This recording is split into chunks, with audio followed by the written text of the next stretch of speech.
Olá, meus irmãos e meus amigos. Eu sou Josias Pinheiro e vim trazer o esboço da nossa lição de número 8, do dia 24 de fevereiro, que tem como assunto: nossa luta não é contra carne e sangue. O texto áudio desta lição está em 2 Coríntios, capítulo 10, verso 4, que diz assim: porque as armas da nossa milícia não são carnais, mas sim poderosas em Deus para destruir as fortalezas, ou para a destruição das fortalezas. A verdade prática diz assim: por trás das aparências há uma batalha espiritual invisível contra a igreja. A leitura bíblica em classe encontra em Efésios capítulo 6, do verso 10 ao 12, que nós vamos ler. No demais, irmãos meus, fortalecei-vos no Senhor e na força do seu poder. Revesti-vos de toda a armadura de Deus para que possais estar firmes contra as astutas ciladas do diabo. Porque não temos que lutar contra carne e sangue, mas sim contra os principados, contra as potestades, contra os príncipes das trevas deste século, contra as hostes espirituais da maldade nos lugares celestiais. O objetivo geral desta lição é explicitar que a nossa luta é espiritual e não física ou material. Não é uma luta corporal ou de armas bélicas, mas sim uma luta espiritual, uma luta também de ideias. No nosso comentário, nós temos o ponto central, que é: há uma batalha espiritual invisível contra a igreja. A introdução nos informa que o tema da presente lição trata dos poderes ocultos das trevas e de como se proteger deles pela força do poder de Deus.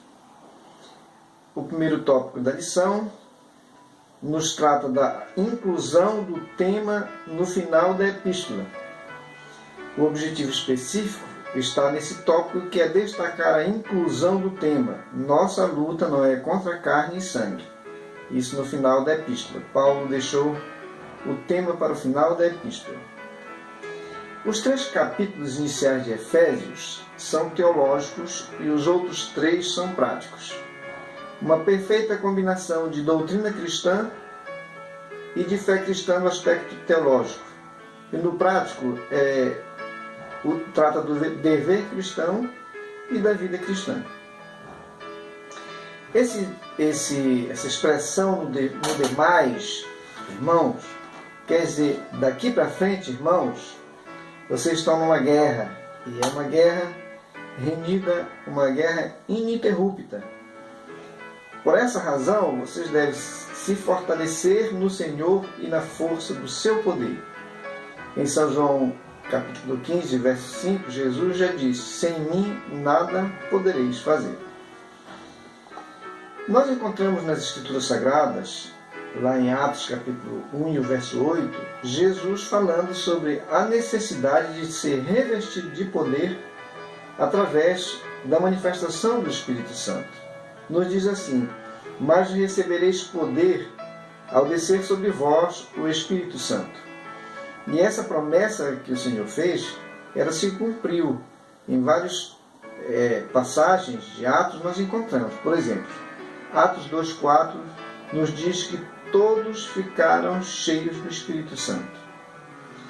Em Atos 4,31 também está escrito: tendo eles orado, tremeu o lugar onde estavam reunidos.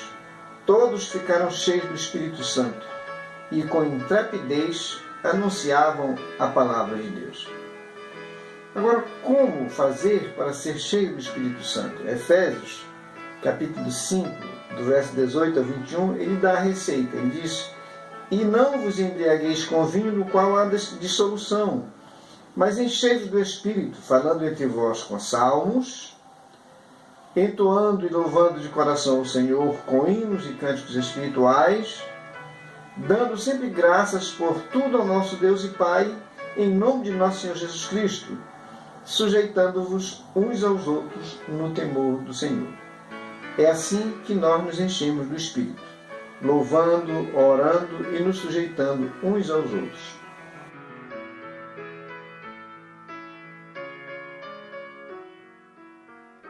O segundo tópico vem abordar a dependência de Deus e também atender ao objetivo específico 2, que é salientar que o crente depende exclusivamente de Deus. O apóstolo emprega uma metáfora militar para explicar o que subjaz no mundo espiritual que não é possível perceber na superfície. Essa armadura de Deus, que é a metáfora que Paulo usa de um soldado romano, não está se tratando de uma armadura literal, e sim simbólica. Ele apresentou um personagem, um soldado romano, com toda a sua indumentária militar, e fez uma comparação com nós cristãos, que nós devemos também estar revestidos dessa armadura de Deus, revestidos da completa armadura de Deus. Isso quer dizer que nós devemos usar os recursos espirituais que Deus nos dá. A armadura de Deus, segundo a minha opinião, de acordo com o contexto, das Escrituras, são as virtudes cristãs, como armas de defesa. Nós vemos no texto que a armadura de Deus é formada por justiça, paz, fé, convicção da salvação. Isso não é um objeto para se colocar no corpo. Isso é do caráter, é da personalidade. A justiça, a paz, a fé e a convicção da salvação. E também as armas de ataque, que é a pregação do Evangelho com fundamentação na palavra de Deus. Existem muitas pregações sem fundamentação. É só o que a pessoa, as suas ideias, o que ele pensa, o que ele acha. Não é uma fundamentação bíblica. Tem muita coisa aí que não é evangelho, que se estão pregando, e que não é evangelho. É autoajuda, são assuntos da psicologia, da neurolinguística, e de outros temas que não são a palavra de Deus, que não é o evangelho. Por isso, a pregação tem que ser feita com fundamentação na palavra de Deus. E também a oração.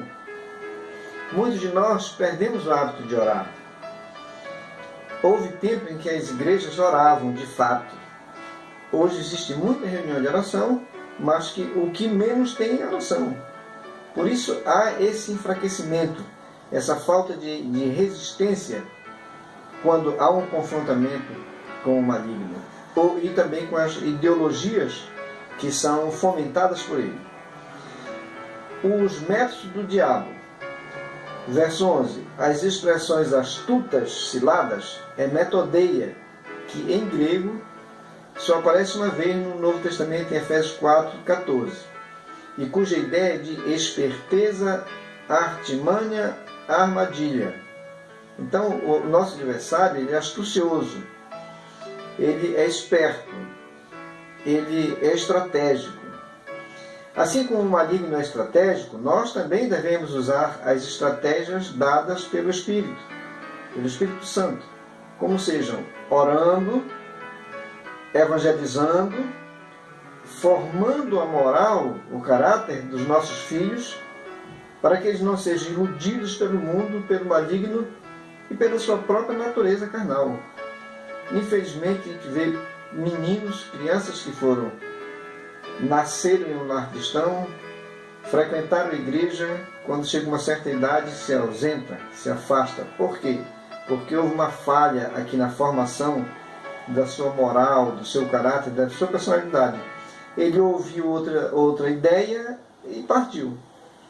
2 Coríntios capítulo 2, verso 11, diz: para que Satanás não alcance vantagem sobre nós, pois não lhe ignoramos os desígnios. Então o apóstolo está falando à igreja que o inimigo, ele é astucioso, ele é planejador, ele é estratégico, ele planeja, ele tem tática, ele tem também o seu sistema operacional, Ele age. O que nós vemos hoje nessa mudança do modo de pensar, da humanidade, eu ia falar brasileiro, mas não é só dos brasileiros, da humanidade, especialmente a ocidental, que estão mudando a sua forma de pensar com relação a Deus, a sua palavra, a igreja, a moral. Isso é o resultado de uma ação da filosofia maligna na mente de muitas pessoas que estão a trabalho dele.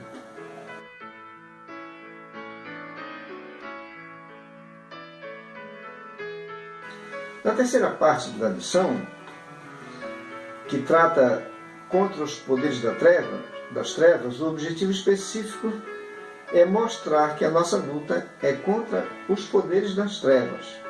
Não é contra carne e sangue.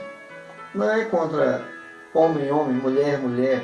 Não é um embate físico, um embate corporal. Ele está mais na área das ideias, no mundo das ideias, porque é por aí que o maligno começa a trabalhar. E aqui temos algumas expressões como contra os principados, contra as potestades, que refere-se a governos ou autoridades tanto na esfera terrestre como na espiritual. Os dominadores deste mundo, que são os príncipes das trevas deste século, isso tanto tem no âmbito espiritual como também no âmbito humano. O uso plural mostra que Paulo não está se referindo ao próprio Satanás, mas às hostes dominantes do mundo das trevas. E aqui o que eu quero focar é os lugares celestiais. O apóstolo acrescenta ainda contra as hostes espirituais da maldade nos lugares celestiais. Onde estão as forças contra as quais lutamos? Existem espíritos agindo na esfera, na dimensão, no ambiente do mundo dos espíritos, nos lugares celestiais. E existem sistemas no mundo que são a personificação do sistema celestial, tanto para o bem como para o mal, na política, na economia, na religião. Existe um sistema anticristão muito poderoso e atuante, composto pelo globalismo, que é o poder financeiro, representa o poder financeiro, representa o ter. Também o comunismo, que representa o poder político, tecnológico e bélico. Ele representa o poder, a força, o poder de dominar, de controlar as massas. E também o islamismo, que representa o poder religioso, representa o ser. Eles têm uma fé e eles querem dominar o mundo com essa fé. Eu vejo nessa tríade o sistema que nós podemos chamar de anticristo, porque o objetivo principal deles é destruir o cristianismo, é destruir a moral judaico-cristã, é destruir a cultura cristã. O objetivo deles é esse, é dominar o Ocidente e anular a nossa cultura, a nossa moral. Tem o sistema do bem nas regiões celestes. Assim como Paulo fala do sistema do mal nas regiões celestes, ele fala também, ou ele escreve também a respeito do bem. Em Efésios 1:3, ele afirma: bendito o Deus e Pai de nosso Senhor Jesus Cristo, que nos tem abençoado com toda sorte de bênção espiritual nas regiões celestiais em Cristo. Que coisa maravilhosa! Quando nós vamos observar o contexto, são muitas as bênçãos. Ele diz que lá nas regiões celestiais, o Senhor nos escolheu antes da fundação do mundo. Nos escolheu para sermos santos e irrepreensíveis. Ele nos predestinou para sermos filhos. Ele também nos predestinou para o louvor da glória de sua graça e nos concedeu a redenção, a remissão dos pecados. Que mais ele nos deu? Sabedoria, prudência, nos desvendou o mistério da sua vontade que propusera em Cristo Jesus, e muitas outras coisas maravilhosas que o Senhor fez. Ele no qual fomos também feitos herança, predestinados segundo o propósito daquele que faz todas as coisas, conforme o conselho da sua vontade. Existem aqui, nesse contexto, o verso 3 diz: em quem também vós, depois de ouvirdes a palavra da verdade, o evangelho da vossa salvação, tendo também nele crido, fostes selados, fostes marcados com o Santo Espírito da promessa. Agora você tem uma marca de Deus em sua vida, que é o Espírito Santo, o qual é o penhor da nossa herança. Quando nós formos chamados, o penhor é o Espírito Santo. É ele que representa a nossa propriedade de Deus. Glória a Deus. Essas bênçãos nos é dada lá. O Senhor Jesus está lá cuidando de nós, nas regiões celestiais. Existe uma força do mal, mas existe uma força do bem muito maior.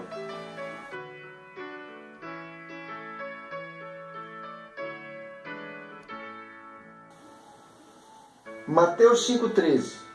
O sistema do bem na terra. Tem no céu, que é Jesus, na região celeste, e na terra tem a igreja. Mateus 5,13, Jesus diz: vós sois o sal da terra. E no 14 ele continua dizendo: vós sois a luz do mundo. Então aqui na terra existe sal e existe luz na personificação, na pessoa da igreja. Em São João 14, 16 e 17 ele diz: e eu rogarei ao Pai, e ele vos dará outro Consolador, a fim de que esteja para sempre convosco. O Espírito da verdade, que o mundo não pode receber, porque não o vê, nem o conhece. Vós o conheceis, porque ele habita convosco e estará em vós. Glória a Deus. Você pode se alegrar, meu irmão, minha irmã, que você não está só. Somos vencedores nesta luta, nessa nossa luta, que não é contra a carne nem contra o sangue, mas contra os principados. Romanos 8, 37 e 39, Paulo escreve assim: em todas estas coisas, porém, somos mais que vencedores por meio daquele que nos amou. Porque estou bem certo que nem a morte, nem a vida, nem os anjos, nem os principados, nem as coisas do presente, nem do porvir, nem os poderes, nem a altura, nem a profundidade, nem qualquer outra criatura poderá separar-nos do amor de Deus que está em Cristo Jesus, nosso Senhor. Que coisa maravilhosa! Que motivo para nos alegrarmos e para nos regozijarmos, porque nada pode nos separar ou poderá nos separar do amor de Deus que está em Cristo Jesus. E aos vitoriosos, a promessa de recompensa. Vou mencionar só uma dentre as 7 que está na carta do Apocalipse. No capítulo 2, verso 7, está escrito: quem tem ouvidos, ouça o que o Espírito diz às igrejas. Ao vencedor, dar-lhe-ei que se alimente da árvore da vida que se encontra no paraíso de Deus. Adão e Eva foram proibidos de comer do fruto da árvore da vida. Mas aqui a promessa para o vencedor é que ele vai se alimentar do fruto da árvore da vida. Concluindo, com base nas palavras do apóstolo Paulo, ficamos sabendo de que existem diferentes classes de espíritos maus, que são enumerados aqui como principados, potestades, príncipes das trevas, hostes espirituais da maldade. O universo é um campo de batalha e nisso não precisamos enfrentar apenas o ataque de outras pessoas, mas também as forças espirituais que se opõem a Deus e ao seu povo. Mas como já fomos observar, em todas essas coisas nós somos mais do que vencedores em nosso Senhor e Salvador Jesus Cristo.